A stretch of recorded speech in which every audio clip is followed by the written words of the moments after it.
The SEC has approved the Ethereum ETFs. They are coming soon. They're not trading yet, but they will be available fairly soon. And after that, immediately after that, we've been seeing a lot of activity on Whale Alert here, specifically related to Ethereum.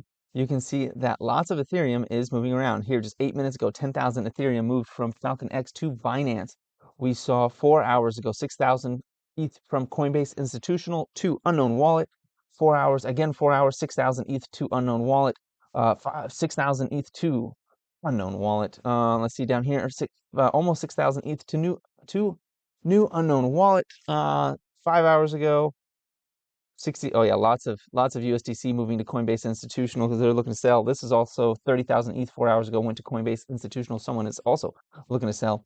But also 5 hours ago, 25,000 ETH moved from Bybit to Unknown Wallet. We had, that's XRP. We're not looking at that.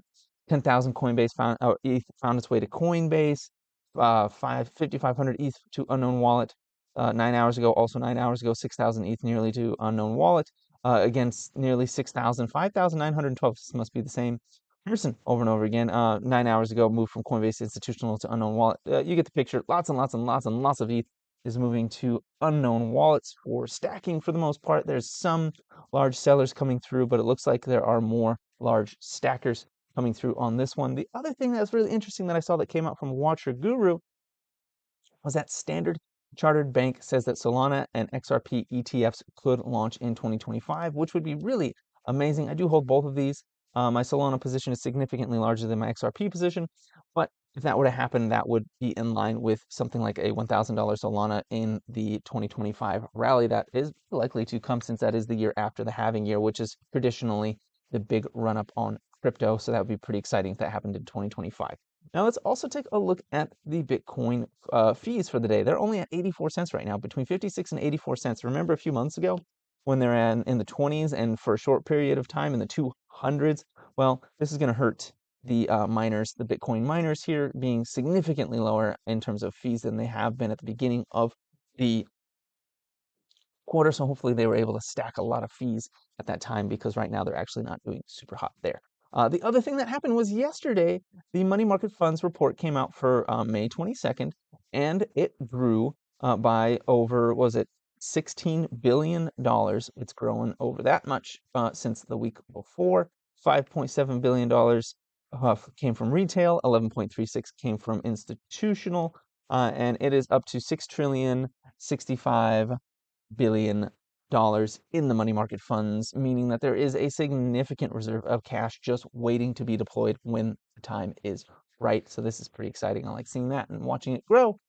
Some people think that's bearish because, oh no, people are stacking cash. That means that they don't think that there's a good market ahead. But what I see is a safety net for when that market does crash of trillions of dollars just waiting to be injected. That's what I see when I look at that. Let's take a look at the Ethereum chart. So the Ethereum chart is looking like a bull flag right here. Now, if we go to the Bitcoin chart back in January when their ETF launched, we also saw a bit of a bull flag, but that was also followed by a swift disappointment with this giant red candle right after. So if we're going to see something similar play out, which it could, crypto likes to do stuff like that. Let's take a look at how Bitcoin reacted to it. So first we went down. So on January 11th, we fell until January 23rd, which was 12 days of selling, right? No, yeah, 12 days of selling, and it fell 21%. Okay, and then from January 23rd until March 13th, we went on this crazy rally. As not quite 60 days, right? Not quite 60 days. We went on a rally of 91%. Now let's see if that happens with Ethereum. If that were to happen with Ethereum, same sort of thing, right? If we came down 21%, right, we'd be down to 3,100. Okay, now if we went from 3,100 on a rally up 91%, we did a 91% rally off of 3,100, we'd be looking at $6,000, a $6,000 Ethereum if it just does a similar path that Bitcoin did when its ETF was approved. Now, I'm not saying it exactly will do that, but I'm saying it could do that. That is potential. It could come down to 3,100 and then launch up to 6,000 in the next 60 days. So that's pretty exciting. So I'm going to be watching this very closely to see what Ethereum is doing right now. And the other thing that I'm looking at because of this Ethereum play is Bit Digital. Bit Digital is closely connected to ETH. It has the largest publicly holded treasury of Ethereum. And as we saw on the same day that that rumor came out that Ethereum well, not the rumor, that the SEC extended, asked for more time for the Ethereum ETF, it pumped 21%. Ethereum pumped about 18-19%, but Bit Digital pumped 21% off of that news, and we're already falling off from that. We did do a little bit of a bull flag right here, which was followed by sell demand, which, let's see how big was that move, which was a move down of 15%. Not bad. Now, this does a similar thing. So since it's so closely correlated, we could expect that it might do a similar move to Ethereum. Now, if it does a similar move to Ethereum, remember 60 days was how long it took for Bitcoin to stop trending up extremely hard. That would take us right into July. So we would be looking at a July rally, that summer rally I've been talking about. So anyways, if we did that, so we'd be, let's say we did 21% down, right?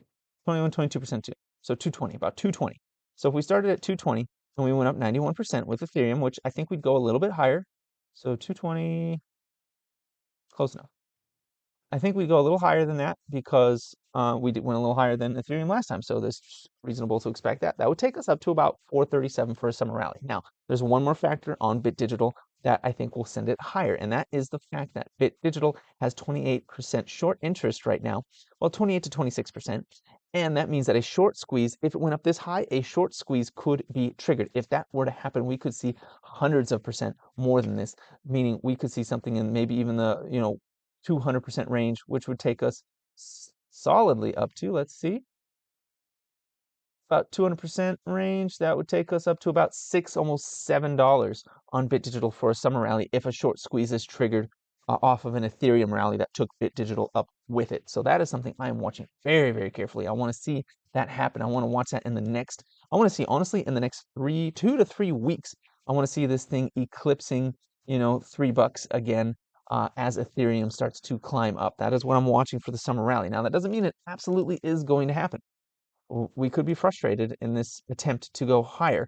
We are in an ascending channel right now, which they sometimes break to the downside, but we are coming out of a larger descending channel. So this could be a signal of a rally coming through, and we could scoop up, and Ethereum could trigger us to go even higher and higher and higher, and then the short squeeze gets triggered, and we find ourselves at $7 all of a sudden, which would be right up in my little box up here.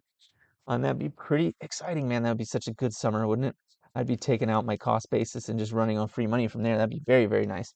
All right, that's all I've got for you there today. Let's take a look at some of the other miners. So how are the other miners doing today? So Mara's up 1.59%. That's nice. I bought a call yesterday, so that will hopefully come through and do some good stuff here. Yeah, it's bouncing right off that 1980 level. I love how it just keeps coming back to that. Let's take a look at CleanSpark. CleanSpark is up 0.88%. It is hanging out just below $18, which I don't love. It is on a bit of a trend line here. Come here. It's got very close to that trend line. It could come into this thing, which would be about 1669 before bouncing off of it. So it has been kind of in this little trend here, and it is a bit of a widening, kind of like a megaphone pointing upward, which I don't love. Let me show that to you here. Bit of a megaphone. Let me get it from here. Bit of, see how it's getting wider. So it's opening the mouth upward, which I'm not a huge fan of. That kind of pattern, don't love it, but that's okay.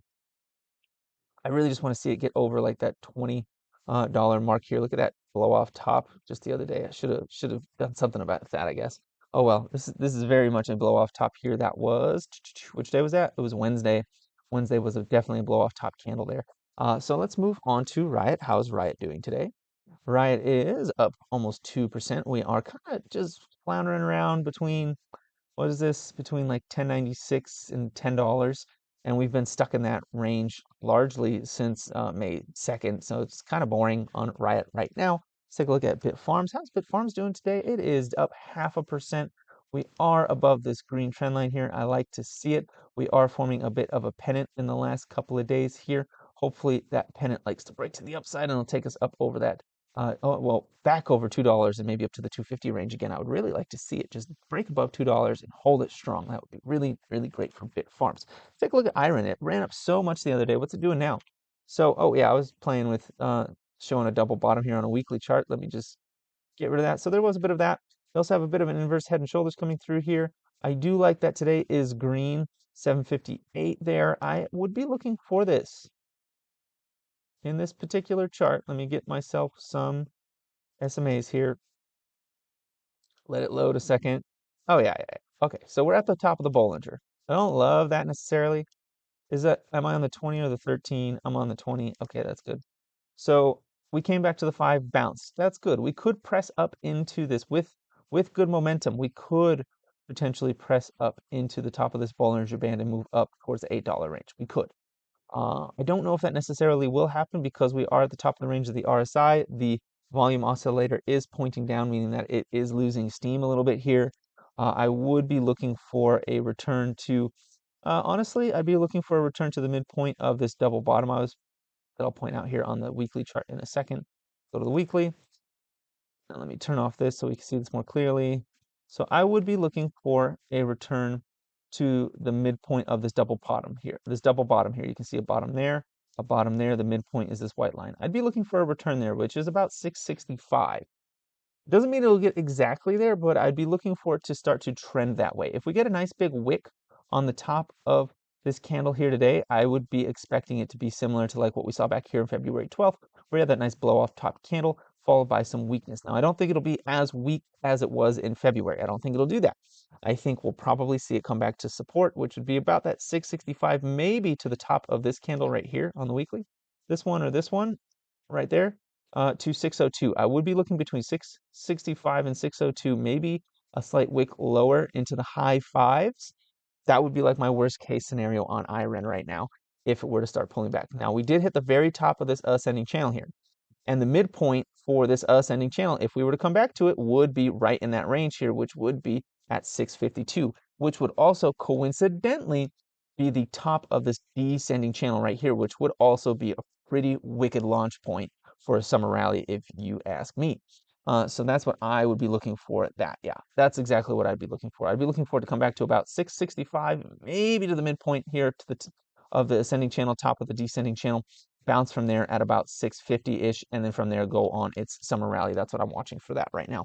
Doesn't mean I mean, it could just turn around and just launch up as well, but I am looking for it to come into this little, in between these two lines here, and then launch from there. Let's see if that happens. I'll keep it on the chart. Last thing for the warrants is this, or for the Bitcoin miners, is the warrants. The warrants are down 0.88%. We're at $1.13. This pennant just gets longer and longer and longer, longer and longer and more compressed. That sucks. I want to see it. I want to see it break out, break out. And that's all I've got for you today. So please like, comment, and subscribe, and have a profitable day.